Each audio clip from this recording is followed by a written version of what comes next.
쉬운 성경 마태복음 27장. 예수님께서 빌라도에게 끌려가심. 다음 날 아침이 되자 모든 대제사장과 백성의 장로들이 예수님을 죽이려고 논의를 하였습니다. 그들은 예수님을 묶어 총독인 빌라도에게 데려가 그에게 넘겨주었습니다. 유다가 자살함. 예수님을 배반한 유다는 예수님이 유죄 판결을 받은 것을 보고 양심의 가책을 느꼈습니다. 그래서 은 30개를 대제사장과 장로들에게 돌려주었습니다. 유다가 말했습니다. 내가 죄 없는 피를 팔아넘기는 죄를 지었습니다. 그들이 대답하였습니다. 그게 우리와 무슨 상관이냐? 그것은 너희 문제다. 유다는 은화를 성전 안에 내던지고 나가서 목매어 자살했습니다. 대제사장들이 성전에서 그 돈을 거두고 말했습니다. 이 돈은 핏값이니 성전에 두는 것은 안 될 일이다. 그들은 서로 의논하여 그 돈으로 토기장이의 밭을 사 나그네들의 묘지로 삼기로 결정했습니다. 그 밭은 지금까지 피밭이라고 불립니다. 그래서 예언자 예레미야가 말한 것이 이루어졌습니다. 그들이 은화 30개, 즉 이스라엘 사람들이 몸값이라고 정한 값을 받았다. 그리고 토기장의 밭을 샀는데 밭값으로 그 돈을 주었다. 이것은 주께서 내게 지시하신 그대로이다. 빌라도가 예수님께 질문함.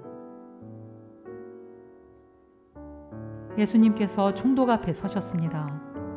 총독이 예수님께 물었습니다. 당신이 유대인의 왕이요? 예수님께서 네가 말하였다 라고 대답하셨습니다. 대제사장과 장로들이 예수님을 고발하였지만 예수님께서는 아무 대답도 하지 않으셨습니다. 그래서 빌라도가 예수님께 말했습니다. 이 사람들이 너를 여러 가지로 고발하는 것이 들리지 않느냐? 그러나 예수님께서는 빌라도에게 단 한마디도 대답하지 않으셨습니다. 빌라도는 이것을 보고 이상하게 생각했습니다. 바라바와 예수님. 명절이 되면 백성들이 원하는 죄수 한 명을 총독이 사면해주는 관례가 있었습니다. 당시 감옥에는 바라바라고 하는 아주 악명 높은 죄수가 한 명 있었습니다. 사람들이 모였을 때 빌라도가 말했습니다. 너희는 누구를 놓아주기를 원하느냐? 바라바냐? 아니면 그리스도라고 하는 예수냐? 빌라도가 이렇게 말한 것은 사람들이 예수님을 시기해서 자기에게 넘겨준 것을 알고 있었기 때문이었습니다. 빌라도가 재판석에 앉아 있을 때 그의 아내가 사람을 보내 말했습니다. 저 죄 없는 사람에게 아무 일도 하지 마세요. 어젯밤 꿈속에서 제가 이 사람 때문에 몹시 고통을 받았습니다. 그러나 대제사장들과 장로들은 군중들에게 바라바를 놓아주고 예수님을 죽이도록 요청하라고 시켰습니다. 빌라도가 사람들에게 말했습니다. 이 두 사람 중에 누구를 석방시켜 주길 원하느냐? 사람들이 대답했습니다. 바라바요! 빌라도가 물었습니다. 그러면 그리스도라고 하는 예수는 어떻게 해야 하겠느냐? 그들이 모두 대답했습니다. 그를 십자가에 매달아 죽이시오! 빌라도가 물었습니다. 그 이유가 무엇이냐? 그가 무슨 악한 일을 했느냐? 그러자 사람들은 더 크게 소리쳤습니다. 그를 십자가에 매달아 죽이시오! 빌라도는 자기로서는 어찌할 도리가 없다는 것을 깨달았습니다. 그리고 잘못하면 폭동이 일어날지도 모른다고 생각하였습니다. 그래서 그는 물을 떠다가 사람들 앞에서 손을 씻으며 말했습니다. 나는 이 사람의 피에 대하여 아무런 책임이 없다. 너희가 알아서 해라. 사람들이 한결같이 대답했습니다. 그의 피에 대한 책임은 우리와 우리 아이들이 지겠습니다. 결국 빌라도는 바라바를 풀어주었습니다. 그리고 예수님을 채찍으로 때리게 한 후 십자가에 매달도록 내어주었습니다. 총독의 군인들이 예수님을 총독의 관저로 끌고 들어갔습니다. 그러자 모든 부대원이 예수님 주위로 모였습니다. 그들은 예수님의 옷을 벗기고 대신 붉은색 옷을 입혔습니다. 그리고 가시로 왕관을 엮어 예수님의 머리 위에 씌웠습니다. 그들은 예수님의 오른손에 지팡이를 쥐어 주었습니다. 그리고 유대인의 왕 만세! 라고 말하며 예수님께 무릎 꿇고 절하면서 놀렸습니다. 그들은 예수님께 침을 뱉고 지팡이를 빼앗아 예수님의 머리를 쳤습니다. 예수님을 실컷 조롱한 후에 붉은색 옷을 벗기고 원래의 옷으로 다시 입혔습니다. 그리고 예수님을 십자가에 매달아 죽이려고 끌고 갔습니다. 십자가에 못 박히심. 군인들이 나가다가 구레네 출신의 시몬이라는 사람을 만났습니다. 군인들은 그에게 강제로 예수님의 십자가를 지고 가게 하였습니다. 그들은 골고다라는 곳으로 갔습니다. 골고다는 해골의 땅이라는 뜻입니다. 군인들은 예수님께 쓸개즙을 섞은 포도주를 주어 마시게 하였습니다. 그러나 예수님께서는 맛을 보시고는 마시려고 하지 않으셨습니다. 군인들이 예수님을 십자가에 못 박고 제비를 뽑아 예수님의 옷을 나누어 가졌습니다. 그리고 거기 앉아서 예수님을 계속 지켜보았습니다. 그들은 예수님의 머리 위에 이 사람은 유대인의 왕 예수다 라고 쓴 죄패를 걸어 놓았습니다. 그때 두 강도가 예수님과 함께 십자가에 못 박혔습니다. 한 사람은 오른쪽에, 다른 한 사람은 왼쪽에 매달렸습니다. 지나가던 사람들이 고개를 저으면서 예수님께 욕을 하였습니다.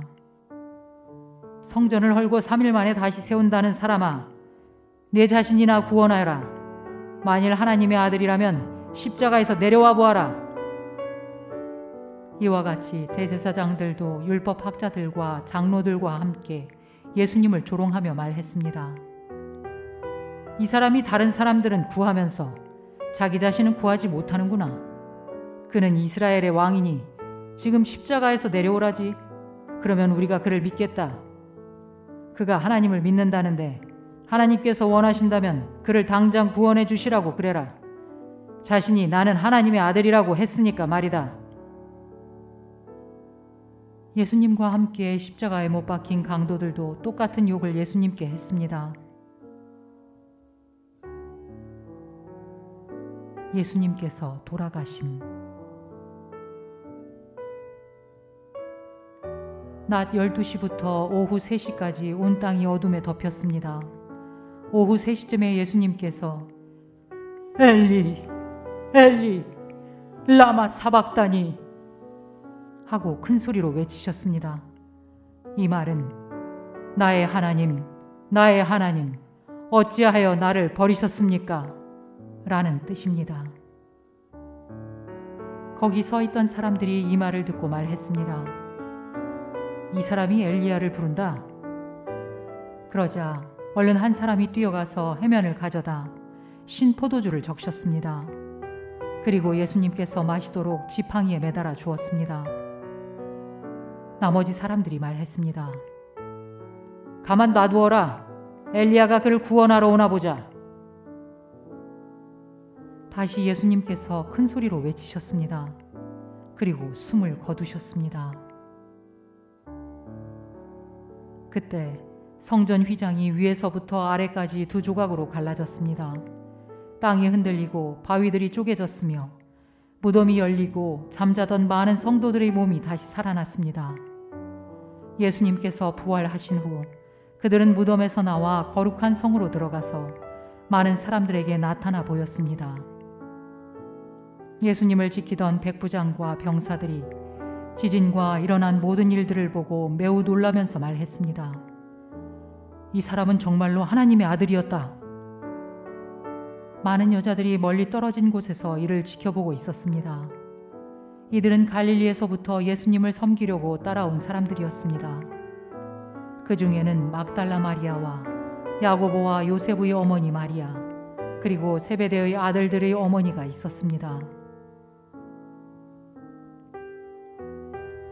예수님께서 무덤에 묻히심.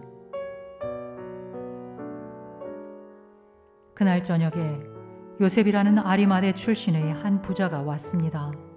그도 역시 예수님의 제자였습니다. 요셉은 빌라도에게 가서 예수님의 시신을 달라고 요청했습니다. 그러자 빌라도는 요셉에게 넘겨주라고 군인들에게 명령하였습니다. 요셉은 그 시체를 가져다가 깨끗한 천으로 둘렀습니다. 그리고 바위를 뚫어 만든 자신의 새 무덤에 예수님의 시신을 모셨습니다. 그는 큰 돌을 굴려 무덤의 입구를 막고 돌아갔습니다. 막달라 마리아와 다른 마리아가 무덤 맞은편에 앉아 있었습니다. 예수님의 무덤을 지킴. 이튿날 곧 준비일이 지난 후에 대제사장들과 바리새파 사람들이 빌라도에게 왔습니다. 그들은 말했습니다. 각하, 그 거짓말쟁이가 살아있을 때 내가 3일 뒤에 살아날 것이다 라고 한 말이 기억납니다. 그러니 명령을 내리셔서 3일째 되는 날까지 그 무덤을 꼭 지키게 하십시오. 그의 제자들이 와서 시체를 훔쳐간 후 사람들에게 그가 다시 살아났다고 할 수도 있습니다. 그러면 이번 속임수는 처음 것보다 더 나쁜 결과를 가져올 것입니다. 빌라도가 말했습니다. 경비병들을 데리고 가서 당신들이 할 수 있는 대로 무덤을 지키시오. 그렇게 해서 그들은 무덤에 가서 돌을 봉인하고 경비병들을 시켜 입구를 지키게 하였습니다.